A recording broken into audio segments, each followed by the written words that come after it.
Salut à tous et bienvenue dans cette nouvelle vidéo. Dans cette vidéo, je vais vous montrer une astuce pour rembourser rapidement votre hypothèque lorsque vous achetez une maison au Canada. Alors, c'est quoi l'hypothèque pour ceux qui ne savent pas? J'imagine que vous connaissez ce que c'est qu'une hypothèque. Lorsque vous achetez une maison au Canada, vous contactez une banque et la banque vous octroie un prêt qu'on appelle généralement hypothèque. Ok? J'avais cité dans mes précédentes vidéos les différents types de prêts qui existent. Il y a les hypothèques, il y a les cartes de crédit, il y a les marges de crédit, il y a ainsi de suite. Donc, lorsque vous achetez une maison, le type de prêt que la banque vous propose pour acheter votre maison, c'est simplement une hypothèque. Alors, dans cette vidéo, le but sera de vous montrer comment est-ce que vous pouvez rembourser rapidement cette hypothèque et les avantages que vous tirez en remboursant rapidement votre hypothèque. Alors, et pour rembourser rapidement votre hypothèque, on utilise bien sûr la technique que j'ai mentionné dans une précédente vidéo, c'est l'accélération bancaire. Si vous n'avez pas vu la précédente vidéo où j'explique le principe de fonctionnement de l'accélération bancaire, je vais mettre un lien au-dessus de la vidéo pour que vous allez voir, pour comprendre comment ça fonctionne. Alors, je vais prendre un cas simple. Vous savez, moi, je suis quelqu'un de très visuel. C'est pour ça que je fais souvent, la plupart du temps, des vidéos sous forme de tableau pour que vous voyez comment les choses marchent. C'est beaucoup plus, pour moi, c'est beaucoup plus palpable, c'est beaucoup plus pratique. Donc, je vais prendre l'exemple. Moi, j'ai déjà préparé et j'ai fait, je vais vous expliquer, mais j'ai déjà pris quelques notes ici, des chiffres pour que la vidéo ne mette pas long. Et je vais vous donner des références de comment est-ce que j'ai fait pour avoir ces chiffres-là, pour que vous aussi, si actuellement vous avez une hypothèque ou bien vous pensez acheter une maison, que vous puissiez, n'est-ce pas, savoir comment trouver ces chiffres. OK? J'ai pris un exemple. Vous achetez une maison, vous faites l'achat d'une maison. OK, vous faites un prêt à la banque, dit 200 000 $. Vous faites un prêt, l'achat d'une maison à 200 000 $. OK, ici, vraiment, je prends globalement, je ne tiens pas compte de votre mise de fonds. Je ne tiens pas compte de ça. Je veux vraiment faire des choses simples. De toutes les manières, l'hypothèque que vous devez payer chaque mois ne tient pas compte de votre mise de fonds. OK, lorsque vous avez payé la mise de fonds, vous avez payé, le montant du prêt, c'est 200 000. OK, vous achetez une maison à 200 000. Ça, c'est l'hypothèque que vous allez prendre pour acheter votre maison. Et les hypothèques, généralement, ce sont un type de prêt où on applique un intérêt amorti. C'est-à-dire, les taux d'intérêt sont de type amorti. Ça veut dire quoi? Vous payez, n'est-ce pas, l'intérêt sur une certaine période. Et l'intérêt, on va supposer que l'intérêt que vous allez payer est de 5,5% sur 25 ans. OK? Vous allez payer 5,5% sur 25 ans. Je fais une parenthèse pour dire ceci. La vidéo, je vais la faire en 3 parties. OK? Je vais faire en 3 parties, reparties sur 2 vidéos. Dans la première vidéo, nous allons voir comment est-ce que les banques se font de l'argent à partir des hypothèques. Comment est-ce que les banques se font de l'argent à partir des hypothèques. Dans un deuxième temps, nous allons voir comment est-ce que vous pouvez rembourser rapidement et quel est le profit que vous tirez en remboursant rapidement. Et par la suite, nous verrons, n'est-ce pas, est-ce qu'il est avantageux de faire affaire à la banque ou est-ce qu'il n'est pas avantageux de faire affaire avec la banque. OK, je vais vous donner mon avis là-dessus. À 25 ans. Et il faut noter ici que ça, c'est un taux d'intérêt amorti. OK? Donc, si vous utilisez ce qu'on appelle une calculatrice hypothécaire, vous tapez sur Google une calculatrice hypothécaire et vous mettez ces informations, hypothèque 200 000, terme, amortissement sur 25 ans et taux d'intérêt 7,5%, vous aurez les chiffres que je vais vous donner. Donc, avec une hypothèque de 200 000 $, dans ces conditions, vous aurez des mensualités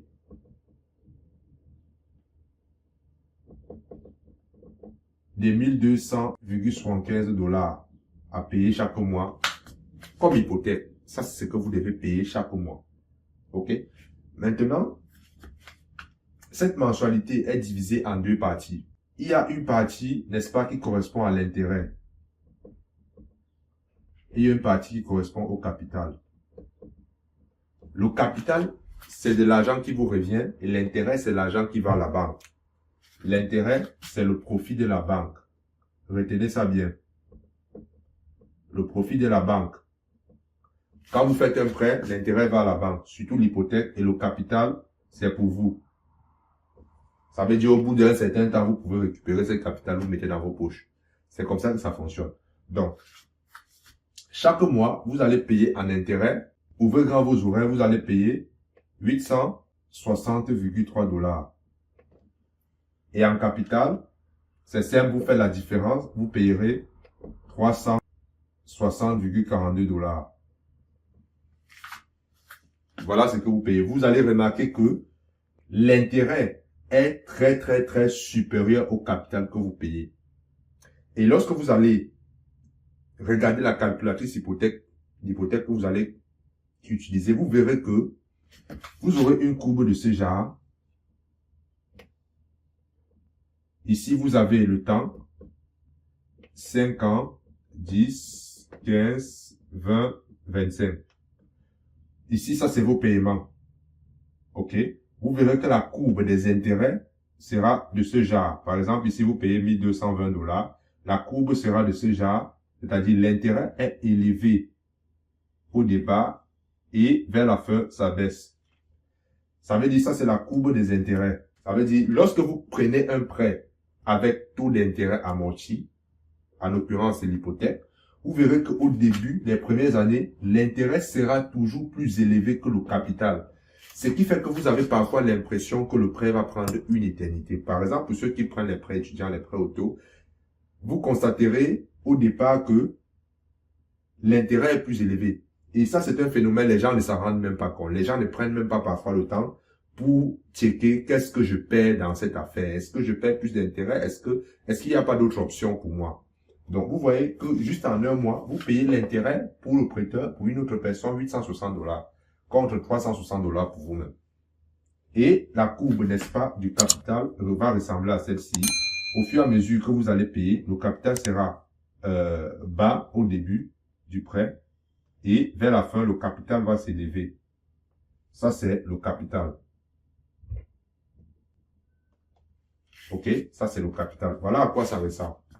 Maintenant, si on fait le scénario sur 5 ans, regardez bien ce qui va se passer sur 5 ans. Sur 5 ans, vous aurez payé en intérêt, capital. J'ai écrit ça en rouge pour que vous voyez. Vous aurez payé 51 621,97 $. Juste en intérêt sur 5 ans. Et regardez bien, en capital, vous aurez payé 21 625 $ en capital. Ce qui fait que, au bout de 5 ans, le solde, ça veut dire le reste qui va rester, le solde de votre prêt, ce qui va rester à payer, sera, si vous faites 200 000, moins 21 625, vous verrez qu'il va vous rester 170 375 $ à payer sur votre hypothèque. Et sur ce que vous avez payé, il y a 51 000 en intérêt que vous avez déjà versé à la banque. Donc, à chaque fois que vous allez faire un prêt, checkez bien cette affaire. Si cela ne vous est jamais passé à l'esprit, à partir de maintenant, commencez surtout lorsqu'on a un taux d'intérêt amorti. Vous versez beaucoup plus d'argent à la banque que l'argent qui vous revient. Je répète encore, le capital que vous payez une hypothèque, c'est un argent qui vous revient. L'intérêt va à la banque. Vous allez constater pour ceux qui ont les maisons ou pour ceux qui vont avoir les maisons. Lorsque vous allez arriver au bout de 5 ans, OK, au bout de 10 ans par exemple, même à 7 ans par exemple, les banques vont vous appeler. Hey, Amina, hey, Kamdem, hey, on a constaté que vous évoluez bien dans vos paiements et on aimerait vous faire une offre. Par exemple, l'offre qui peut vous faire, c'est, par exemple, de diminuer votre taux d'intérêt. OK? Il peut vous proposer de diminuer votre taux d'intérêt. Et le but de l'appel, bien que généralement au bout des fils, ce sont des femmes que vous aurez au bout des fils, avec la voix douce, très gentille, très fine, là, très flatteuse.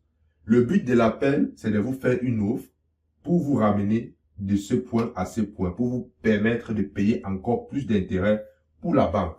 OK? Donc, c'est ça que j'aimerais que vous retenez dans cette première partie.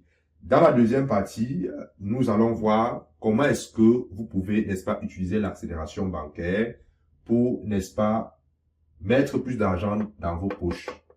C'est-à-dire faire en sorte que cet montant d'intérêt diminue et que ça revienne dans vos poches. Voilà ce que j'avais à vous partager dans cette vidéo, dans cette première partie. Si vous êtes intéressé par les finances au Canada, si vous venez d'arriver, voilà ce que j'avais à vous partager dans cette vidéo. Si vous venez d'arriver au Canada ou bien si vous êtes au Canada depuis un bout de temps et que vous êtes intéressé par les finances, j'ai mis un lien en dessous de la vidéo par lequel vous pouvez prendre rendez-vous avec moi pour qu'on discute de vos projets. Si vous avez, n'est-ce pas, besoin de conseils en finance, si vous avez un projet en immobilier, il y a un lien en dessous de la vidéo. Cliquez là-dessus, contactez-moi. Ça me ferait plaisir de discuter avec vous. Ciao.